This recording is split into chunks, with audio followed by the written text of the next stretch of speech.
ये face wash मुझे बड़ा पसंद है क्योंकि इससे इतना मजे का फॉर्म बनता है ना और बड़ा मजा आता है मुझे इससे मुंह धोते हुए। और मेरे साथ जो get ready with me session होता है ना, मतलब वो उसके अंदर सिर्फ blush and tint, that's all.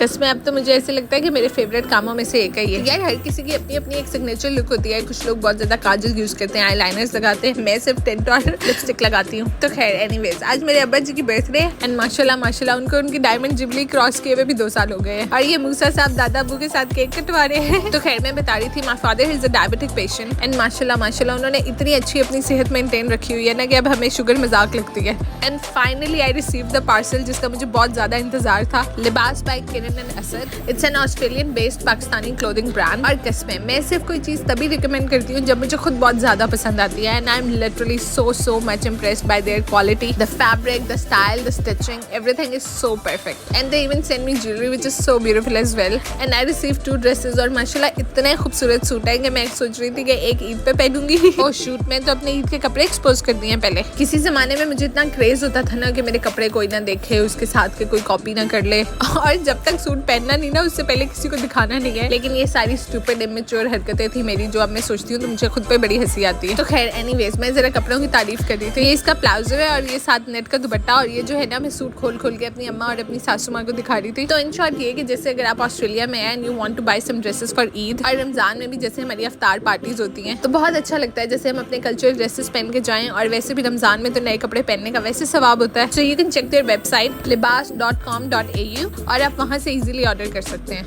Also if you want you can check out their Instagram page as well. मेरी अम्मा तो स्टिचिंग की इतनी ज्यादा फैन हुई थी with all the pearls, beads and laces. और हाँ यार एक और बात, हर चीज जो है ना वो ऑस्ट्रेलिया से मिल जाती होती है। तो मेहरबानी किया करें, आप किसी को ये ना कहा करें कि यार मैंने जाना है या मैंने आना है तो मेरा ये थोड़ा सामान ले जाओ या पहुंचा दो। मतलब कि यार थोड़ा सा वेट होता है, उसके अंदर भी आपकी 100 चीजें होती हैं, जिसमें आप किसी को कह दो ना कि अगर आप 2 किलो का भी किसी का पार्सल ले जाओ, तो मुझे ऐसे लगता है कि यार ये बहुत बड़ी फेवर है और बिल्कुल नहीं मांगनी चाहिए। इधर मर के अपना सामान नहीं पूरा हो रहा होता। तो खैर इसलिए मैं कह रही हूँ कि now you don't even have to ask for Eid dresses as well. और ये हिको की जो मैंगो आइसक्रीम है ना, ये एक्सट्रीमली मीठी है तो मुझे बिल्कुल भी नहीं पसंद आई। So for the next day I am ready for another meetup. मैंने सोचा कि बेबी से पहले जो है ना मैं तसल्ली से सबसे मिल लूं। तो आज की हाई टी यम्स में थी और ये जो स्टार्टिंग में मिंट मार्गरीटा सर्व करते हैं ना, मतलब कमाल। और वैसे भी ओवरऑल मुझे हर चीज का टेस्ट बहुत मजे का लगा। और आज मैं एक कमेंट पढ़ रही थी दैट गर्ल्स सेड कि आप लोग कितनी होटलिंग करते हैं, माशाल्लाह कितना खाते पीते रहते हैं, तो इतना अफोर्ड ही नहीं कर सकते। उस टाइम मैं बैठी सोच रही थी कि जिसको हम कहते हैं ना ये सारी अयाशियां, ये एक टाइम पे आके स्टार्ट होती हैं। मतलब कि ऐसी बात नहीं होती कि हम सोने का चम्मच लेके मुंह में पैदा होते हैं। अल्लाह का लाख लाख शुक्र है हर चीज का। लेकिन आज जिस मकाम पे हम बैठे हुए हैं या जो कुछ भी हम अफोर्ड कर पा रहे हैं ना, इसके पीछे सालों की मेहनत होती है। वैसे तो वाकई ऊपर से नजर आता है कि इनके तो मजे हैं, लेकिन इस दुनिया में हर चीज आपको अर्न करनी पड़ती है। मतलब हमारे पेरेंट्स की, हमारे माँ बाप की सालों की मेहनत है और उन लोगों ने सालों मेहनत करके अपने पेट काट के हमें इस मकाम पे पहुंचाया है। तो ये जैसे दूर से बड़े स्पार्कल्स नजर आ रहे होते हैं ना, हमें हमारे पैरों पे खड़ा करने के लिए कितनी मेहनत की गई है, इसके पीछे कितनी स्ट्रगल्स है। तो आज आप भी अपनी औलाद पे मेहनत करें, कल को वो आपको पे बैक करेंगे। She is the most energetic personality I have ever met. कुछ लोग होते हैं ना, उनकी पर्सनालिटी में इतना चार्म और इतना स्पार्क होता है कि आपको बड़ा मजा आता है उनसे मिलके, उनसे बातें करके। So she is one of those people.